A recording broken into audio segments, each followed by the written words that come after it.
बहुत सारे लोगों की सिफारिश आई थी मेल पे कि गुलशन कुमार मर्डर केस के बारे में कहानी सुनाएं। तो बहुत दिनों से ये था, कई चीज़ें हो रही थी, मैच फिक्सिंग और सारी। तो मैंने कहा कि आज शनिवार भी है तो गुलशन कुमार की ही मर्डर केस की कहानी सुनाया जाए। हालांकि 18 और 3 21 साल हो गए इस बात को, और 21 साल पुरानी कहानी है ये पूरी। और ये गुलशन कुमार मर्डर केस वो मर्डर केस है जिसमें कत्ल मुंबई में हुआ था, लेकिन जो पार्थिव शरीर है गुलशन कुमार का वो दिल्ली लाया गया था। और एयरपोर्ट पे मैं उस वक्त खड़ा मौजूद था दिल्ली एयरपोर्ट पे, क्योंकि जिस दिन मर्डर हुआ उसी दिन सुबह ये मर्डर हुआ था और शाम तक बॉडी यहाँ आ चुकी थी। और तमाम जो सिंगर और बॉलीवुड के लोग थे वो भी एयरपोर्ट पे थे, जिसमें ज़्यादातर जो जैसे कुमार शानू, अनुराधा पौडवाल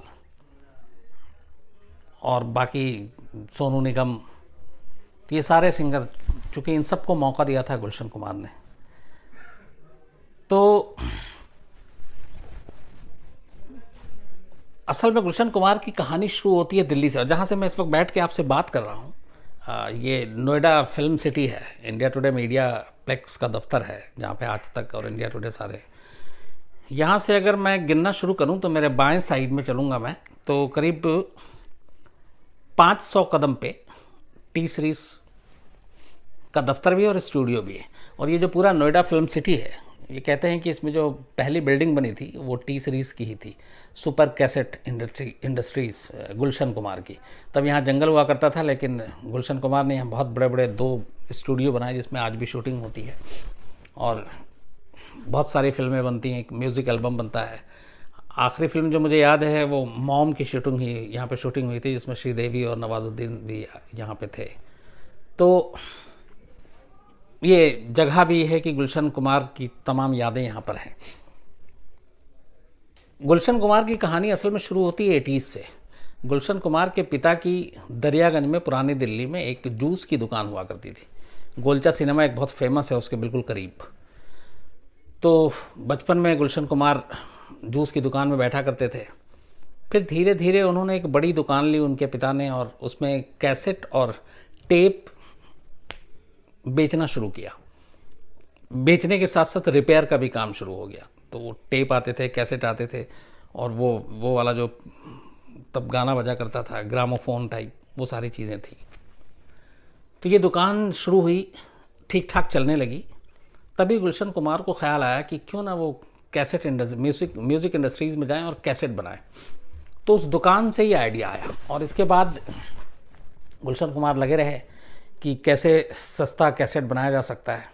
फिर धीरे धीरे धीरे नोएडा में ये स्टूडियो बनाया और कैसेट का बिज़नेस शुरू किया। बट शुरुआत जो की थी वो धार्मिक गाने से की थी। तो जो छोटे मोटे सिंगर हुआ करते थे जिनकी आवाज़ जो पूजा में या कहीं और इस तरह के फंक्शन में गाया करते थे, तो उनको लेकर वो गाना रिकॉर्ड करते धार्मिक, और वो फिर रिकॉर्ड करके बेचा जाता और बड़ा सस्ता। तो धीरे धीरे ये कैसेट पॉपुलर हुआ। इन्हीं सब सिंगर्स में से बहुत सारे सिंगर की आवाज़ लोगों को पसंद आने लगी, और वो पहले बहुत छोटे पैमाने पे था। जब पसंद आने लगी तो फिर गुलशन कुमार ने उनको मौका देना शुरू किया, और ये चलता रहा। धीरे धीरे कैसेट का भी चलता रहा धंधा। और चूँकि ये कैसेट तब बाकी जो सारे कंपनी थी दूसरी म्यूज़िक कैसेट्स की, उनके रेट ज़्यादा होते थे, और ये बड़े सस्ता, मतलब उस वक्त 25-30 रुपये का अगर बाकी मिलता था तो 10 रुपये का टी सीरीज़ का कैसेट मिला करता था। तो एक तरह से क्रांति आ गई थी कैसेट म्यूज़िक इंडस्ट्रीज़ में। तो धीरे धीरे ये धार्मिक और भक्ति गाने के बाद अब कुछ और भी गाने फिर आने लगे, और इसी दौरान कुछ कुछ गाना गाते गाते कुछ लोगों की आवाज़ बड़ी पॉपुलर हो गई, जिनमें अनुराधा पौडवाल, जिनको कहा गया कि लता मंगेशकर जैसी आवाज़ है, सोनू निगम, मोहम्मद रफ़ी की आवाज़ कॉपी पूरी एकदम थी, कुमार शानू, किशोर कुमार की एकदम कॉपी, मुकेश का भी एक वर्ज़न था, इसके अलावा शब्बीर कुमार, मुन्ना अज़ीज़।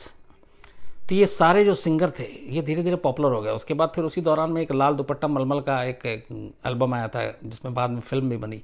उसके सारे गाने बड़े हिट हुए, और ये सिंगर भी धीरे धीरे पॉपुलर हो गए। फिर इसी दौरान में बहुत सारे म्यूज़िक डायरेक्टर को भी मौका देना शुरू कर दिया गुलशन कुमार ने, लेकिन वो सारे नए लोगों को ही मौका दिया करते थे। तो उसमें से कई सारे म्यूज़िक डायरेक्टर भी जो है वो धीरे धीरे पॉपुलर हो गए। उनमें से एक नदीम श्रवण, ये दो थे, नदीम एक अलग और श्रवण अलग थे। इनकी जोड़ी थी, जैसे लक्ष्मीकांत प्यारेलाल और बाकी जो इस तरह के होते हैं। तो इनका भी ठीक ठाक धंधा चल पड़ा। फिर धीरे धीरे बिजनेस बढ़ता गया। मुंबई में पैर जमाया गुलशन कुमार ने, और वहाँ पे इन्होंने फिर फिल्मी गाने और उसके राइट्स लेने शुरू किए। और थोड़ा वक्त बीता, 90s आया, तो 95, 6, 7 तक मतलब म्यूज़िक इंडस्ट्री पे ये था कि अगर मार्केट 100% जो म्यूज़िक इंडस्ट्री का हुआ करता था, उसमें 65% मार्केट टी सीरीज़ के पास था, मतलब गुलशन कुमार के पास। बाकी के 35% बाकी जो म्यूज़िक कंपनी थी उनके पास, जैसे टिप्स हो या सारेगामा या बाकी हो। तो 65% मार्केट पे कब्जा कर लिया था टी सीरीज़ ने। और उस ज़माने में करीब करीब ये 350 करोड़ का इनका टर्नओवर हो गया था। और सारी ज़्यादातर फिल्मों के म्यूज़िक राइट्स टी सीरीज़ को मिलने लगे, और ये सारे सिंगर भी फेमस होने लगे। उसी दौरान एक फ़िल्म आई आशिकी, अभी तो उसका दूसरा वर्जन था। तो वो आशिकी उस ज़माने में जब आई थी, उसके सारे गाने बड़े हिट थे। उस फिल्म का म्यूज़िक दिया था नदीम श्रवण ने, और नदीम श्रवण वहीं से बहुत बड़े म्यूज़िक डायरेक्टर दोनों बन गए। और फिर उन्होंने बहुत फिल्में की, सुभाष घई की परदेस की, फिर आपके संजय दत्त तो सलमान खान की जो फिल्म थी वो, जिसके गाने बहुत हिट थे। मतलब दर्जनों कई, और फिल्म फेयर अवार्ड बहुत, कई फिल्म फेयर अवार्ड में। साजन फिल्म थी जो संजय दत्त और सलमान खान की, माधुरी दीक्षित, वो। तो धीरे धीरे ये म्यूज़िक डायरेक्टर का भी इनका दबदबा हो गया और ये चलता रहा। लेकिन फिर एक वक्त आया जब गुलशन कुमार और नदीम के बीच में थोड़ी सी कड़वाहट आ गई। उसकी वजह थी, एक नदीम श्रवण ने एक एल्बम बनाया, दोनों म्यूज़िक डायरेक्टर ने मिलकर, उसका नाम था हाय ज़िंदगी। और इसमें 2-3 गाने खुद नदीम ने गाए थे, लेकिन नदीम की आवाज़ अच्छी नहीं थी। म्यूज़िक डायरेक्टर बेशक अच्छा था, लेकिन ज़रूरी नहीं है कि आप हर चीज़ में कामयाब हो। फिर भी हाय ज़िंदगी का कुछ कई दबाव था और दोस्ती थी, तो गुलशन कुमार ने उसके कुछ गानों को प्रमोट किया टी सीरीज़ के ज़रिए, लेकिन वो गाने चले नहीं और वो पिट गए, उसका कोई अच्छा रिस्पॉन्स नहीं आया। तो बाकी के फिर वो प्रमोट करने के लिए दबाव बन रहा था हाय ज़िंदगी के, गुलशन कुमार ने मना कर दिया। और इस दौरान में नदीम श्रवण चूँकि इस्टेब्लिश म्यूज़िक डायरेक्टर हो गए थे, तो गुलशन कुमार की एक ख़ास बात ये थी कि वो फिल्म इंडस्ट्री में हमेशा नए लोगों को ही सिर्फ मौका देना चाहते थे, और जो एक बार स्टार बन गया, बड़ा हो गया, फिर वो धीरे धीरे उससे किनारा कर लेते थे। तो अब यहाँ पे नदीम श्रवण के साथ ये भी था कि जो फिल्में थी, वो गुलशन कुमार जो फिल्में बनाते हैं उसमें कोई और डायरेक्टर होता है। तो इस तरह से दूरियां बनने लगी। और नदीम को ये लगा कि गुलशन कुमार जो है वो उसका करियर ख़राब करना चाहते हैं, और उसे काम भी नहीं दे रहे, उसके गानों को प्रमोट भी नहीं कर रहे हैं। तो ये सारी चीज़ें चल रही थी एक साथ। इसी बीच में, अब चूँकि गुलशन कुमार बहुत बड़ा नाम म्यूज़िक इंडस्ट्री में हो चुका था, अंडरवर्ल्ड से गुलशन कुमार को मुंबई में उस वक्त आम बात थी तमाम स्टार्स और इनको धमकी देना और उनसे पैसे लेना, एक्सटॉर्शन बनी।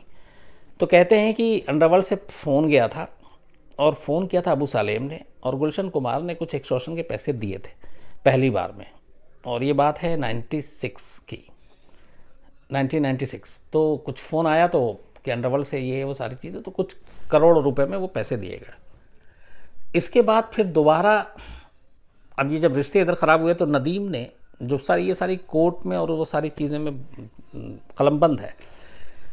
नदीम को बुरा लगा कि गुलशन कुमार उसका करियर ख़राब कर रहा है, और गुलशन कुमार उसे काम नहीं दे रहा, और गुलशन कुमार जो है वो उनके एल्बम को प्रमोट नहीं कर रहा है। तो उसने अंडरवर्ल्ड, नदीम के जो रिश्ते थे वो अंडरवर्ल्ड के साथ थे, ख़ासतौर पर अबू सालेम और अनीस इब्राहिम, जो दाऊद इब्राहिम का भाई था। तो उसने अबू सालेम से कांटेक्ट किया, उसने कहा कि ये ऐसे ऐसे कर रहा है, तो तुम इसको थोड़ा धमकाओ। तो कहते हैं कि फिर अबू सालेम ने फ़ोन किया, और इस बार उसने कहा कि गुलशन कुमार से कि आप 10 करोड़ रुपए हमें दे दो, अपनी सलामती चाहते हो तो। गुलशन कुमार एक किस्त ऑलरेडी दे चुके थे, हालांकि ये रिकॉर्ड पे नहीं है, और पुलिस में भी कोई इसमें कभी कंप्लेंट नहीं की गई। लेकिन जब दूसरी बार आया तो फिर गुलशन कुमार परेशान हो गए, और उस परेशानी में उन्होंने कहा कि मैं अभी दे चुका हूँ, लेकिन उसने कहा कि नहीं, आपको देना पड़ेगा। तो अंडरवर्ल्ड का जैसा होता है, ये चीज़ें चलती रहीं। गुलशन कुमार ने सेकंड बार में पैसे नहीं दिए।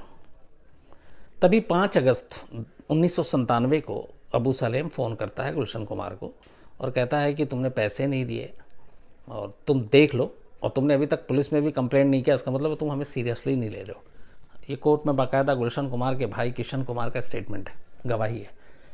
तो 5 अगस्त 1997 को अबू सालेम ने फ़ोन किया कि पैसे दे दो, नहीं तो अंजाम बुरा होगा, और तुमने पुलिस में भी कंप्लेंट नहीं किया, अंडरवर्ल्ड को तुम हल्के में ले रहे हो, तुम सीरियसली लेना शुरू करो। गुलशन कुमार परेशान हो गए। किशन कुमार को फिर बताया, जिक्र किया ऐसे ऐसे है, तो किशन कुमार ने सुझाव दिया कि आप पुलिस में जाओ। तो गुलशन कुमार ने कहा कि नहीं, पुलिस में अगर जाऊँगा तो ये लोग बड़े ख़तरनाक हैं, फिर और उल्टा पड़ जाएगा, तो वो पुलिस में भी नहीं जाते। 3 दिन बाद 8 अगस्त 1997 को दोबारा अबू सालेम फ़ोन करता है गुलशन कुमार को, कहता है कि 3 दिन बीत गए, अभी तक तुमने दिया नहीं, अब तुम अपने अंजाम के लिए खुद हकदार होगे। और उस वक्त किशन कुमार तब गुलशन कुमार के साथ थे जब ये कॉल आया, और वो सारी बातचीत सुन रहे थे, कोर्ट में बाकायदा गवाही दी। तो उसने फिर ये कहा कि ये सारी चीज़ें यही रह जाएंगी, पैसे दे दो। और साथ में एक चीज़ और थी, उसने कहा कि ये तुम नदीम के म्यूज़िक एल्बम को प्रमोट क्यों नहीं कर रहे हो, उसको प्रमोट करो। अच्छा, ये बात 5 अगस्त को भी कही गई थी। तो गुलशन कुमार ने सफाई दी कि मैंने इधर से उसको प्रमोट की थी उसके कुछ गाने, लेकिन उसका रिस्पांस नहीं आया, और मेरे पास बहुत सारे और काम हैं, बहुत सारे म्यूज़िक के जो है फिल्मों के वो हमारे पास राइट्स हैं, तो ये मुमकिन नहीं है, और जो चीज़ नाकाम है उसे प्रमोट कैसे कर सकते हैं। तो ये अपनी सफाई दे रहे थे, लेकिन उधर से वो कहा जा रहा था कि नहीं, आप प्रमोट करो। तो ये चीज़ें चली, और उसी बीच में ये भी था कि आप जिस फिल्म में संगीत गुलशन कुमार मतलब जो राइट्स लेते हैं म्यूज़िक का, और जिस फिल्म में नदीम श्रवण का म्यूज़िक होता है, आप उन फिल्मों के राइट्स टी सीरीज़ क्यों नहीं लेता है। ये भी था कि गुलशन कुमार जिस फिल्मों में नदीम श्रवण के गाने होते थे, बाद में उसके राइट्स लेना छोड़ दिया था, चूँकि 65% मार्केट म्यूज़िक इंडस्ट्री का टी सीरीज़ के पास था। तो ये ऐसे म्यूज़िक डायरेक्टर के लिए थोड़ा सा झटका होता था, क्योंकि 65% जो लोग मार्केट पे कब्जा करके बैठे हैं, अगर वो उनके गानों को प्रमोट ना करें, वो उनका राइट ना लें, तो उनके गाने उतने लोगों तक पहुंच नहीं पाएंगे, उनकी सोच थी। तो ये भी था कि जिस फिल्मों में नदीम श्रवण के गाने होते थे, उन फिल्मों के राइट्स भी, उसके म्यूज़िक राइट्स गुलशन कुमार या टी सीरीज़ नहीं लिया करते थे। तो इसके ऊपर भी अबू सालेम ने धमकाया। तो 5 और 8 अगस्त 2 बार धमकाया। अब गुलशन कुमार परेशान थे बहुत, उन्होंने 1-2 अपने करीबी दोस्तों से बात की, किशन कुमार जो भाई है उनसे जिक्र किया, सब ने यही सुझाव दिया कि आप पुलिस में कंप्लेंट करो। लेकिन गुलशन कुमार का मानना था कि पुलिस में जाने का मतलब है अंडरवर्ल्ड से सीधे सीधे 2-2 हाथ करना, और मामला और बिगड़ जाएगा। तो वो अभी सोच ही रहे थे कि क्या करना है आगे, किसी से सलाह लूँ, मशवरा लूँ। इसी बीच 12 अगस्त आ जाता है 1997। 5 और 8 अगस्त को फ़ोन पे धमकी आती है, और 12 अगस्त मतलब 8 और 4 दिन के बाद जुहू में एक मंदिर है बहुत छोटा सा। अच्छा, गुलशन कुमार बहुत ही धार्मिक प्रवृत्ति के शुरू से रहे। आपको जम्मू में जो मंदिर है आप सभी जानते हैं कि वहाँ टी सीरीज़ हर दिन लोगों को खाना खिलाता, और ये तो धर्म कर्म के काम में बहुत ज़्यादा इन्वॉल्वमेंट था गुलशन कुमार का। तो जुहू में ही एक छोटा सा मंदिर था जो स्लम के बीच में था। तो वहाँ कभी एक आध बार गए होंगे शुरू में गुलशन कुमार, उसके बाद पता नहीं उस मंदिर से उनको ज़्यादा ही कुछ प्यार हो गया और आस्था हो गई, तो फिर वो पाबंदी से जाने लगे। और फिर उस मंदिर को बहुत खूबसूरत उन्होंने अपने पैसे से बनवाया, मार्बल लगाए महंगे महंगे और सब कुछ। और ये जब मंदिर को ठीक ठाक पूरे बना दिया तो वहाँ के लोकल के लोग भी खुश हो गए, गुलशन कुमार को सब जानते भी थे। तो गुलशन कुमार की एक ज़िंदगी की रूटीन हो गई कि जब भी वो मुंबई में रहते तो सुबह और शाम 2 दिन ज़रूर मंदिर जाते, 2 वक्त। टाइम फिक्स नहीं था, कभी 6 बजे, कभी 7, कभी 8, कभी 9-10, शाम को भी कोई टाइम फिक्स नहीं था। लेकिन मुंबई में है तो जाएंगे 2 वक्त ज़रूर उस मंदिर में जो जुहू में था।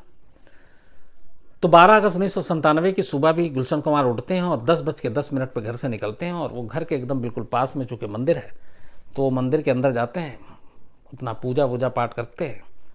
वहाँ से 10:40 पे मंदिर के जैसे ही बाहर आते हैं, ड्राइवर उनका गाड़ी खड़ी हुई थी मंदिर के साइड में, तो वो गाड़ी की तरफ जैसे ही बढ़ते हैं तभी वहाँ पे 3 लोग खड़े होते हैं। एक उसमें बहुत लंबे बाल वाला था, और गुलशन कुमार को जैसे ही वो देखता है तो जो वहाँ के लोकल लोग हैं उनका एक बयान है, जो खड़े हुए थे, चूँकि स्लम एरिया था, सब कुछ पास पास में था, तो उनमें से एक जो लंबे बाल वाला है वो गुलशन कुमार को कहता है कि पूजा पाठ बहुत हो गई, अब बाकी की पूजा तो ऊपर जाकर करना। और उसके बाद वो पिस्टल निकालता है और सीधे फायर कर देता है।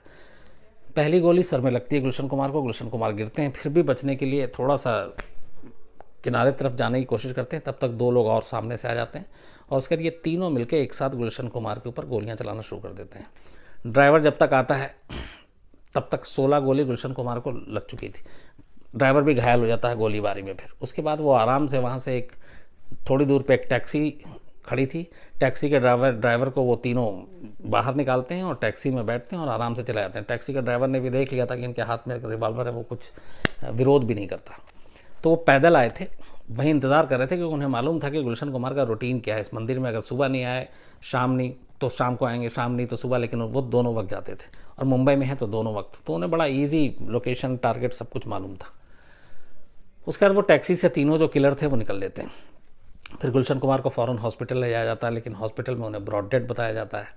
फिर ड्राइवर का बयान होता है, बाकी पड़ोसियों के बयान होते हैं, और तब तक ये खबर फैल गई। गुलशन कुमार चूँकि एक म्यूज़िक किंग, जिन्होंने म्यूज़िक इंडस्ट्री में क्रांति लाई थी इतना सस्ता टेप और कैसेट बेचकर, तो ये बात हर तरफ फैलती है। फिर तब मुंडे थे महाराष्ट्र के होम मिनिस्टर, वो भी बयान देते हैं कि हमें कभी बताया ही नहीं गुलशन कुमार ने कि उन्हें अंडरवर्ल्ड से थ्रेट था, जबकि वो दान वान ये सारी चीज़ें करते रहते थे, लेकिन कभी शेयर नहीं किया, तो शायद डर की वजह से।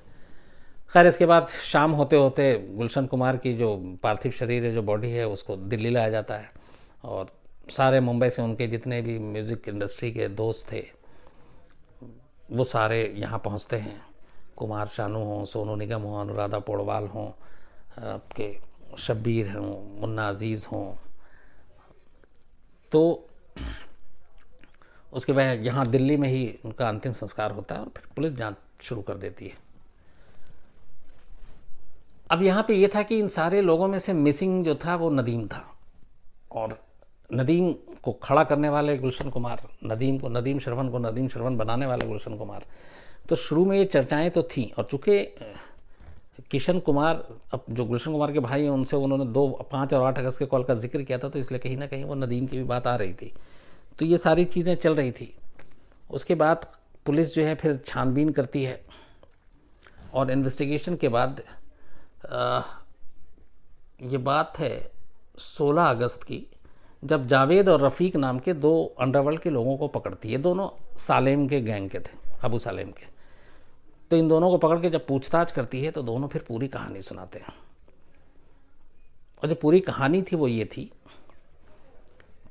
कि मई के महीने में, मई 1997, दुबई में अनीस इब्राहिम, जो दाऊद इब्राहिम का भाई है छोटा, उसके दफ्तर में एक मीटिंग होती है।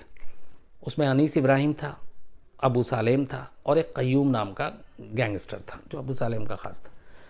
और ये तीनों मीटिंग करके कहते हैं कि इसने पहला किस्त तो दे दिया, लेकिन दूसरा किस्त नहीं दे रहा है, डरता भी नहीं है, और नदीम को जो प्रमोट करने के लिए कहा वो भी हमारी बात नहीं मान रहा है, उसके फिल्मों के राइट्स भी नहीं ले रहा है, तो इसे मैसेज देना चाहिए। तो कहते हैं कि मई में जो दुबई में मीटिंग हुई, उसी में ये प्लान किया गया कि गुलशन कुमार का मर्डर करना है।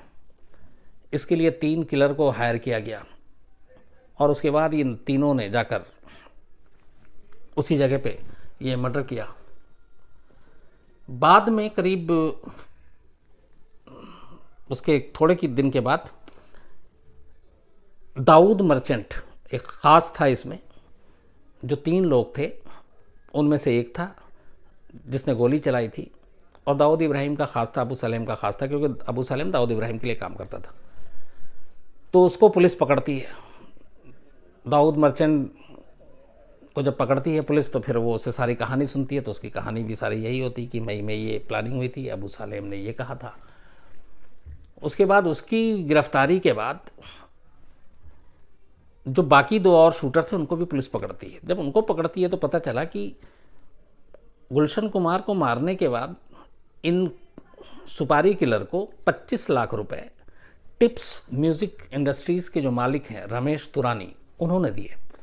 रमेश तुरानी बहुत बड़ा नाम, तब अभी लास्ट फिल्म कौन से प्रोड्यूस की, अभी जो सलमान खान की एक फिल्म आई थी रेस 3 शायद, उसके प्रोड्यूसर हैं वो। तो वो पुख्ता सबूत आया कि इसमें रमेश तुरानी का भी हाथ है। फिर ये भी हुआ कि दोनों म्यूज़िक इंडस्ट्री से जुड़े हुए हैं, वो टी सीरीज़ या टिप्स राइवलरी भी हो सकती है। तो रमेश तुरानी को भी मुंबई पुलिस ने गिरफ्तार कर लिया, और गिरफ्तार करने के बाद उन्हें भी कत्ल की साजिश में शामिल किया। इसके अलावा कुल टोटल ये 3 शूटर और आपके तुरानी, इन सबको मिलाकर 19 अलग अलग लोगों को मुंबई पुलिस ने गिरफ्तार किया। और इसके बाद इन पे मुकदमा चला। मुकदमा चलने के बाद 2001 में जो दाऊद मर्जेंट है, उसका निकनेम अब्दुल रऊफ भी है, इसको सेशन कोर्ट ने उम्र कैद की सज़ा सुनाई। उनका कहा कि इसको फांसी इसलिए नहीं दे रहे क्योंकि इसने किसी और के कहने पे किया, लेकिन बाकी पुलिस पुख्ता तौर पे कड़ियाँ नहीं जोड़ पाई। लेकिन सबसे बड़ा जो सेटबैक था वो ये था कि बाकी के 18 जिसमें रमेश तुरानी भी थे, इन सबको कोर्ट ने बरी कर दिया, तो सिर्फ एक को सज़ा हुई। अब जो मेन नदीम और अबू सालेम का, कि नदीम का शामिल था और अबू सालेम, तो नदीम इधर गुलशन कुमार का मर्डर होता है अगस्त में, और उसके बाद उसकी वाइफ तब प्रेग्नेंट थी नदीम की, और वो लंदन में थी। और उसी महीने एक फिल्म फेयर अवार्ड था हैदराबाद में, जिसमें नदीम को होना था, कुछ अवार्ड मिलना था, लेकिन वो उस फिल्म फेयर अवार्ड में भी नहीं जाता। और गुलशन कुमार के मर्डर के फ़ौरन बाद वो इंडिया छोड़ के यूके चला जाता है, लंदन, जहाँ उसकी ऑलरेडी बीवी प्रेग्नेंट जो थी वो इसका इलाज चल रहा था। तो मुंबई पुलिस का ये था कि वो लंदन, चूँकि यहाँ पे सारा सेटअप था, पार्टनर जोड़ी जो है श्रवण भी यहीं, घर भी यहीं, ऑफिस भी यहीं, तो मुंबई पुलिस ने बयान भी दिया था उस वक्त कि वो लौट आएगा और इन्वेस्टिगेशन में शामिल होगा और सपोर्ट करेगा। लेकिन बस वो इंतज़ार ही रहा। वो 97 से लेके आज 2018 हो गया, नदीम नहीं आया। लेकिन नदीम को ब्रिटेन से लाने के लिए कई बार हमने प्रत्यर्पण संधि के तहत सारी चीज़ें की, लेकिन वहाँ के 2-3 अलग अलग कोर्ट ने ये कहा कि ये सफिशिएंट एविडेंस है ही नहीं जिसकी वजह से हम नदीम को यहाँ भेजें। और बाद में नदीम ने फिर ब्रिटिश सिटीजनशिप भी ले ली और कोर्ट ने उसको इंडिया को सौंपने से मना कर दिया। उसने कहा कि पुख्ता सबूत नहीं है।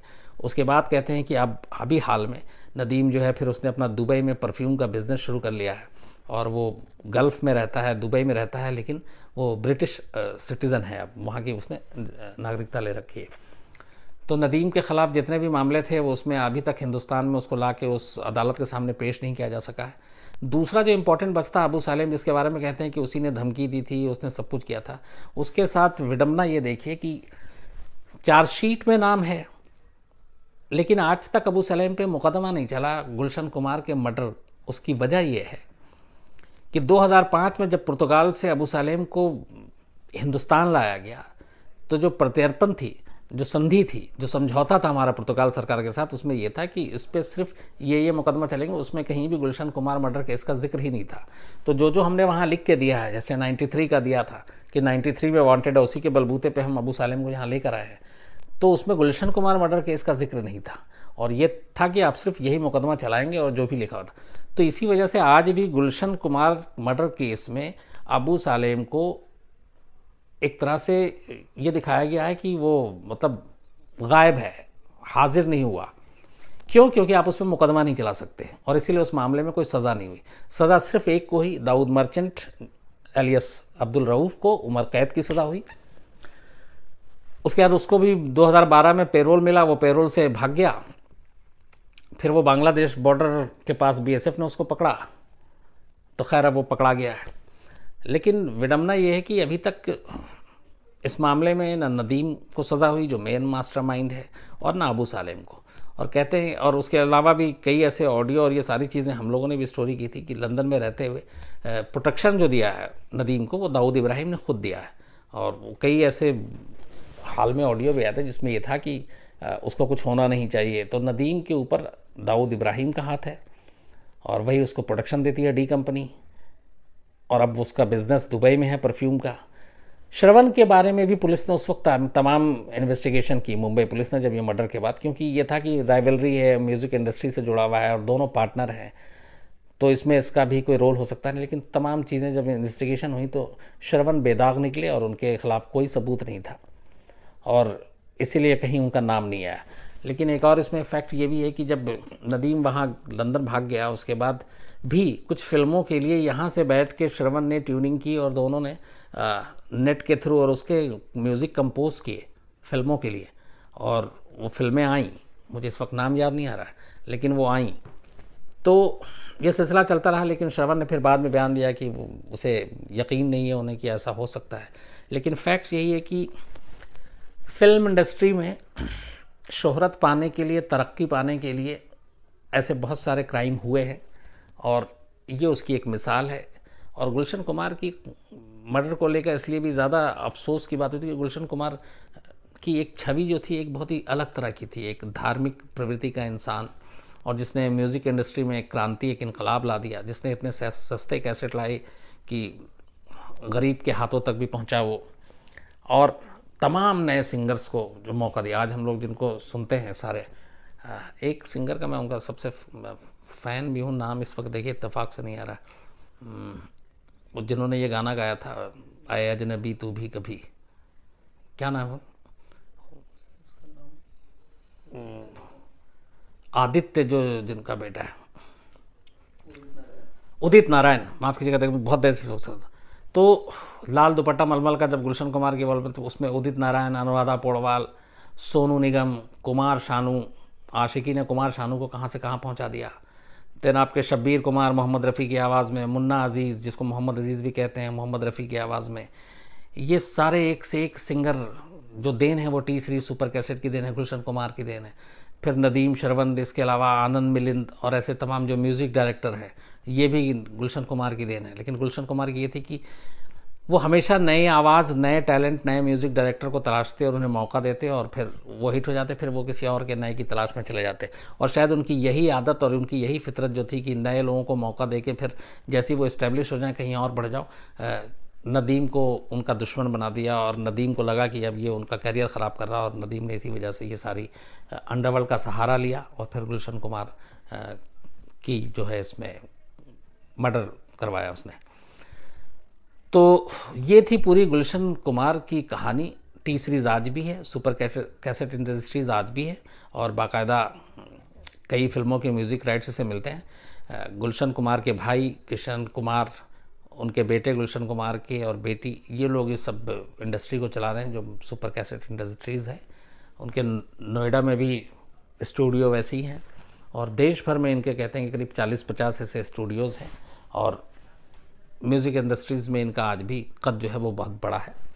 लेकिन कहानी का सार ये है कि इंसान तरक्की पाने के लिए या फिर नाकामी से डरने के लिए भी कई बार जुर्म के रास्ते पे निकल पड़ता है, और वही चीज़ की नदीम ने, और सहारा लिया अबू सालेम और डी कंपनी का, और एक म्यूज़िक इंडस्ट्री का उस वक्त का चमकता हुआ सितारा जो है वो बुझ गया। तो उम्मीद है कि आपको इस गुलशन कुमार मर्डर केस की सारी जो कहानी थी डिटेल में मैंने आपको बताई, आपको पसंद आएगी, और बहुत सारी नई जानकारी आपको मिली होगी। तो अपने सुझाव, अपनी शिकायतें उसी तरह से आप मेल करते रहें crimeofficial@gmail.com पर, या फिर shams.khan@aajtak.com पर। और क्राइम तक परिवार के सदस्य आप लोग हैं, इसलिए खुशी होती है आप लोगों से बात करके। बहुत सारे इसमें स्पोर्ट्स तक के भी होते हैं, और क्राइम तक को इसी तरह सब्सक्राइब करते रहिए, और बहुत ज़्यादा से ज़्यादा लोगों से कहिए कि करें। और इधर मैं देख रहा हूँ कि काफ़ी लोग तेज़ी से बहुत सब्सक्राइब कर रहे हैं, तो ये जो गति है, जो स्पीड है, इसको मेंटेन रखिए, ताकि ये और फले फूले और परिवार बड़ा हो, और आप लोगों का प्यार इसी तरह मिलता रहे, आपकी सुझाव भी मिलते रहें, और आपकी शिकायतें भी सर आँखों पर, जो आप अपनी शिकायतें या सुझाव देते हैं हम उनको सुधारने की कोशिश करते हैं। तो सैटरडे है आज, कहानी सुनिए, एंजॉय कीजिए। कल संडे है, कल आप एंजॉय कीजिए। कल मेरी भी संडे की छुट्टी है, एक दिन की। तो अब मंडे को आपसे मुलाकात होगी, और मंडे के बाद ट्यूसडे हम लोग वेट करेंगे, और वेडनेसडे को इंडिया पाकिस्तान का बहुत बड़ा मैच है। तो मैं कोशिश करूंगा, अगर कुछ लोगों के मेरे पास सुझाव आए कि इंडिया पाकिस्तान मैच से पहले आप इंडिया पाकिस्तान मैच से जुड़े हुए या मैच से जुड़े हुए कुछ क्राइम हो, तो वो कहानी सुनाइएगा। तो मैं देखता हूँ उस पर कितना बन पाता है।